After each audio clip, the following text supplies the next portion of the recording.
आप सभी स्टूडेंट का आज की इस वीडियो में बात करेंगे एनर्जी कंजर्वेशन, जो कि सभी ब्रांचों में कॉमन सब्जेक्ट है। इस सब्जेक्ट में हम इतने मोस्ट इम्पोर्टेंट क्वेश्चन बताने वाले हैं कि जितने भी स्टूडेंट ने अभी कुछ नहीं पढ़ा है वो इन क्वेश्चंस को याद कर लेंगे, एंड जो स्टूडेंट पहले से पढ़ चुके हैं उनका रिवीजन हो जाएगा। ये वही मोस्ट इम्पोर्टेंट क्वेश्चन है जो कि एग्जाम्स में मैक्सिमम चांस है पिछले पेपर्स के अकॉर्डिंग देखकर इन क्वेश्चनों को डिज़ाइन किया गया है। ऐसा नहीं है गोल्ड या बुक से पूरा सेम जैसे कोई क्वेश्चन है उसका एक एक पेज का आंसर है कॉपी करके आपको बता रहे हो, ऐसा नहीं है, ऐसा बिल्कुल नहीं है। आपको एकदम सही से जितनी लिखने की आवश्यकता है, क्वेश्चन की जितनी लिमिट होती है उसी के अकॉर्डिंग आपको बताया जा रहा है एकदम सरल भाषा में, जिससे आप एग्जाम्स में अच्छा प्रदर्शन कर पा रहे हैं। लेकिन एग्जाम्स में अच्छा प्रदर्शन करने से पहले आपको ये जानना भी ज़रूरी है कि क्या पढ़ना है। आप जो एग्जाम्स में नहीं आए उसको पढ़ रहे हैं तो क्या फ़ायदा है, यानी ये गोल्डन टाइम है, इसमें आपको मोस्ट इम्पोर्टेंट चीज़ें पढ़नी है। तो ज़्यादा देरी नहीं करेंगे, वीडियो को स्टार्ट करते हैं। सभी स्टूडेंट अपने फ्रेंड्स के साथ एक बार शेयर कर दीजिए जिससे कि उनको भी हेल्प हो पाए। तो सबसे पहले यहाँ पे बात करते हैं। सबसे पहले यहाँ पे आपका प्राइमरी एनर्जी है, ठीक है। शुरू चैप्टर से लेके चलते हैं प्राइमरी एनर्जी, ठीक है। छोटी चीज़ से लेके बड़ी चीज़ तक जितनी भी एग्जाम्स में आनी है आपको सभी बताई जाएंगी।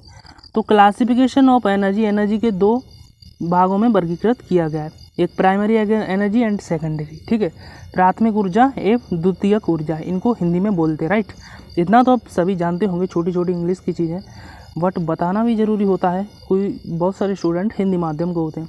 प्राथमिक ऊर्जा स्रोत को सीधे इस्तेमाल किया जा सकता है क्योंकि वे प्राकृतिक होती हैं, यानी कि नेचुरली होती हैं, नेचुरल प्रकृति में उपस्थित होती हैं, अर्थात दिखाई देती हैं।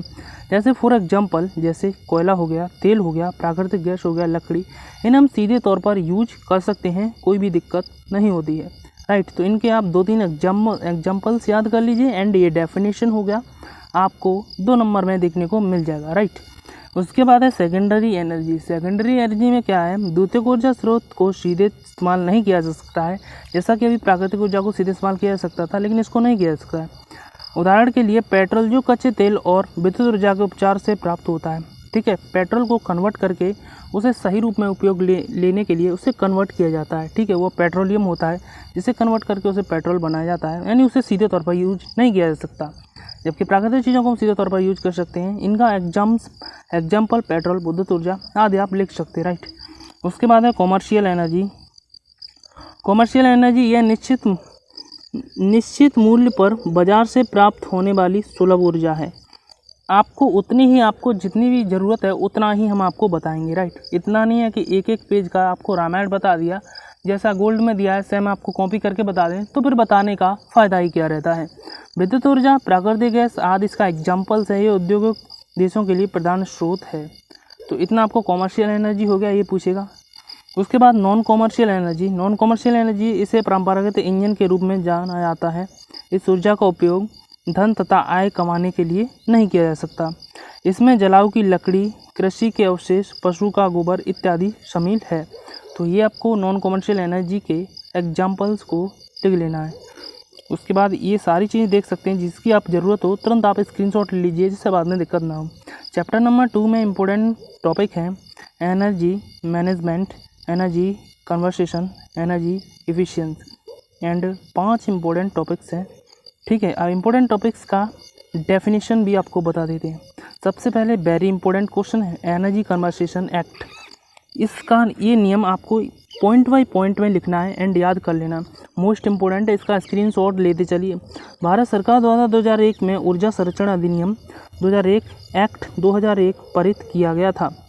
नेक्स्ट पॉइंट, यह अधिनियम देश में ऊर्जा संरक्षण और ऊर्जा के कुशल उपयोग से संबंधित था और इसी अधिनियम के तहत ऊर्जा दक्षता ब्यूरो BEE की स्थापना हुई। दूसरा पॉइंट देखिए, दूसरा पॉइंट क्या कहता है, यह अधिनियम मार्च 2002 में लागू किया गया था। And next most important question है, ध्यान से देखिए, अभी उसमें 2 पॉइंट हमने लिखा है। Salient features of energy conversation act 2010, most important यानी कि वेरी इम्पोर्टेंट क्वेश्चन है ये। तो यहाँ पे हम बताते हैं, ऊर्जा संरक्षण संशोधन 8 मार्च 2010 को लोकसभा पेश किया गया था। यह ऊर्जा संरक्षण अधिनियम संशोधन करता है।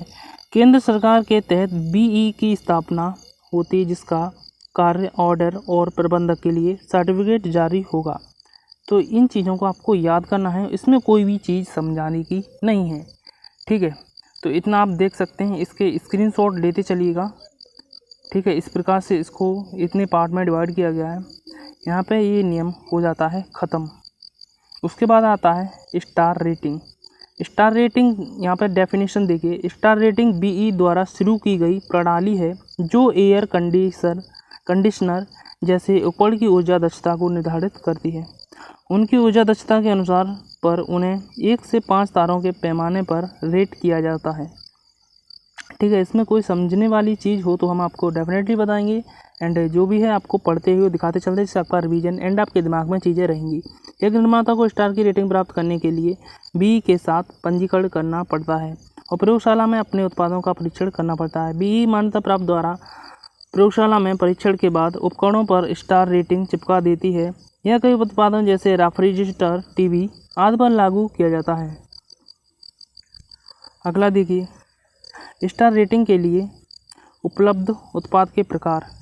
तो यहाँ पे एयर क्लीनर हो गया, कपड़े सुखाने वाला, कपड़े धोने वाला, डिशवॉशर हो गया, फ्रीजर हो गया, रेफ्रिजरेटर हो गया, ठीक है। इनमें से आप कोई 5 याद, ये इतने मतलब प्रकार होते हैं, तो प्रकार तो सभी याद करने पड़ते हैं। एग्जाम्पल हो तो उनको 3-4 याद कीजिए। अब यहाँ पे देखिए एनर्जी मैनेजमेंट। ऊर्जा प्रबंधन में ऊर्जा उत्पादन और ऊर्जा प्रदाय इलाकों की योजना और संचालन शामिल है। ऊर्जा प्रबंधन पर्यावरण और आर्थिक उद्देश्य को ध्यान में रखते हुए आवश्यकताओं को पूरा करने के लिए उपकरण खरीद व्यवस्था समय है, ठीक है। यहाँ पे इतना चीज़ होगी कन्फर्म। अब अगली चीज़ को देखिएगा, यहाँ पे कुछ वर्ड थोड़े धुंधले दिख रहे हैं, यदि थोड़ा स्लो पढ़ें तो दिक्कत नहीं होनी चाहिए आपको, ठीक है। अब यहाँ पे देखिए एनर्जी कंजर्वेशन। यहाँ तो मेन ये इसकी बुक है, इसकी डेफिनेशन आपको आनी चाहिए। किसी काम को करने के लिए ऐसी ब्रिज या प्रक्रम का करना कि वह काम पूरा होने में कम ऊर्जा लगे, इसे हम ऊर्जा संरक्षण कहते हैं। ऊर्जा संरक्षण का अर्थ है ऊर्जा का बचाव स्रोत जैसे पेट्रोल, लकड़ी, बिजली आदि सभी। और यदि हम लोग ऐसे ही बहुत, अगला पेज पलटते हैं जिससे आपको और भी अच्छे से दिखे, ऐसे ही बहुत से उपयोग करते हैं तो जल्द ही एक समय ऐसा आएगा जब तक ये सभी संसाधन समाप्त होंगे। यानी कि जो पेट्रोल वगैरह है, यदि हम इनका बचाव नहीं करेंगे तो एक दिन ऐसा समय आ जाएगा कि ये बिल्कुल समाप्त हो जाएंगे। इसलिए ऊर्जा को इन संसाधनों का बचाव करना ही होगा, राइट। ऊर्जा संरक्षण से पैसा, वक्त और पर्यावरण सभी को बचाया जा सकता है। ऊर्जा संरक्षण बहुत महत्वपूर्ण विषय है जिसे अर्थ गंभीरता से नहीं लिया जाता। शायद का ही देर हो जाएगी और फिर शायद हमारे पास मतलब सभी ऊर्जाएं नष्ट हो जाएंगी, जितने की पेट्रोल है, डीजल है, इन्हें हम यदि इनका बचाव नहीं करेंगे। अब यहाँ पे देखिएगा रिन्यूएबल एनर्जी। बे ऊर्जा प्रदूषक कारक नहीं है, अच्छी ऊर्जा कहलाती हैं। तो रिन्यूएबल एनर्जी यानी कि अच्छी ऊर्जा होती हैं। बे ऊर्जा जो प्रदूषक कारक नहीं है, मतलब प्रदूषक का कारक नहीं है, ठीक है। स्रोत है पवन ऊर्जा, सौर ऊर्जा, यानी इनसे कोई भी प्रदूषण नहीं फैलता है एंड ये एनर्जी को कन्वर्ट करती हैं। जैसे पवन ऊर्जा यांत्रिक ऊर्जा को विद्युत ऊर्जा में कन्वर्ट करता है। यहाँ पर नॉन रिन्यूएबल एनर्जी है गैर अच्छी ऊर्जा, जीवाश्म ईंधनों और यूरेनियम से प्राप्त होने वाली ऊर्जा है। जीवाश्म ईंधन मुख्य रूप से कार्बन से बनता है, जैसे जीवाश्म ईंधन से प्राप्त ऊर्जा व परमाणु ऊर्जा, ये इसका एग्जाम्पल हो गया। यहाँ पर ग्लोबल फ्यूल रिजर्व, इसको हिंदी में बोलते हैं वैश्विक ईंधन भंडार। संयुक्त राज्य ऊर्जा सूचना के अनुसार लगभग 4.1 बिलियन बैरल तेल सामरिक भंडार में रखा जाता है, जिसमें 1.4 बिलियन सरकार द्वारा नियंत्रित से निजी उद्योगों के पास है, ठीक है। 2004 में यूएसए पेट्रोलियम। तो यहाँ पे बहुत सारी थ्योरी दी गई है, शायद ये वीडियो बहुत ही लंबा हो जाएगा, तो आप ऐसा करते हैं, आप इसका स्क्रीनशॉट लेते चलिए, ठीक है। अब इसमें बहुत सारी चीज़ें मैं इम्पोर्टेंट आपको थोड़ा पढ़ के दिखा देता हूँ, राइट, जिससे आपको ये बोरिंग ना हो। देख, सोलर एनर्जी, इसको आप याद कर देना, मतलब सौर ऊर्जा क्या है, इसके क्या क्या फ़ायदे होते हैं एंड उपयोग। तो सौर ऊर्जा हो गया। एंड यहाँ पे देखिए मैं आपको दिखा देता हूँ जिससे आपको एक अनुमान लग सके पूरे इसमें क्या क्या इंपॉर्टेंट है, हम उसी को याद करके जाएँ जिससे कि फंस सके। चैप्टर नंबर 3 देखिएगा, इंग्लिश में लिखे हैं, सभी को देख लीजिएगा, ये चीज़ इंपॉर्टेंट है, ठीक है। मैक्सिमम डिमांड, कंटेंट डिमांड, और भी ज़्यादा इंपॉर्टेंट चीज़ें होंगी वो अभी हम आपको टिक मार के बता देंगे। तो बहुत सारी चीज़ें हैं। टेक्निकल लॉस के कारण, सिंगल लाइन डायग्राम, ये भी काफ़ी इम्पोर्टेंट है।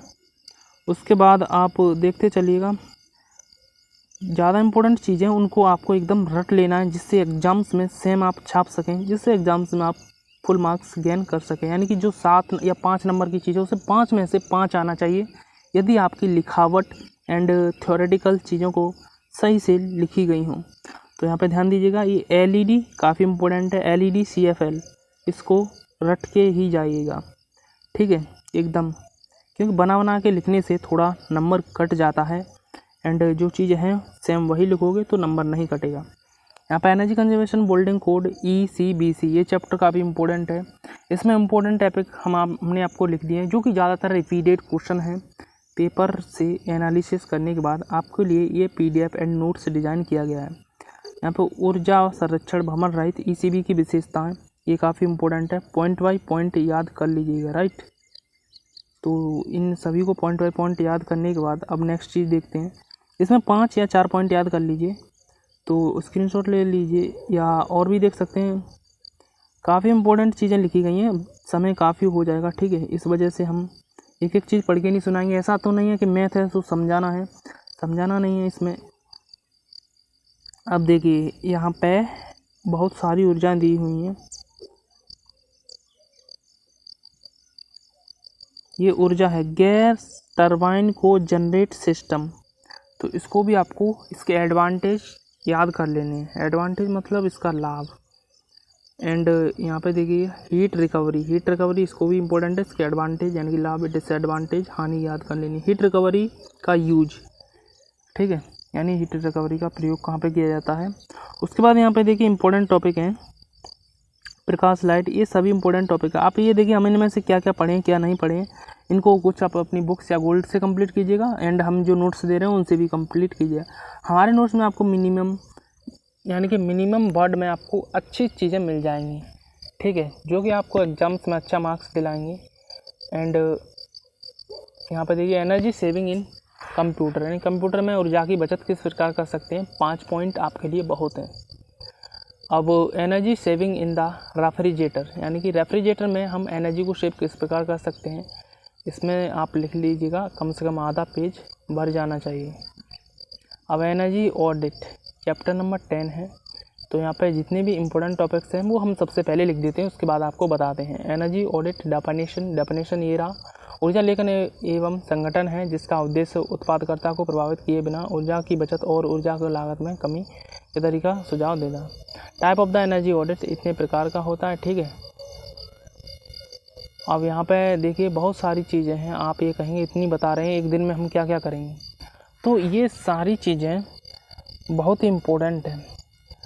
अब देखिए ये सारी, इसका PDF अगर आपको टेलीग्राम पर चाहिए तो बताइए, अन्यथा स्थिति में आपके पास सभी के पास चीज़ें होंगी। कुछ चीज़ें इसमें से इम्पोर्टेंट लगी उसका स्क्रीनशॉट ले लीजिएगा, या मैं टेलीग्राम पर ही PDF भेज दूँगा, कोई दिक्कत हो तो बताइए।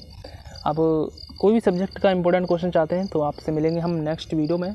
अपना कमेंट में एक बार फीडबैक ज़रूर दीजिएगा, क्लास कैसी लगी।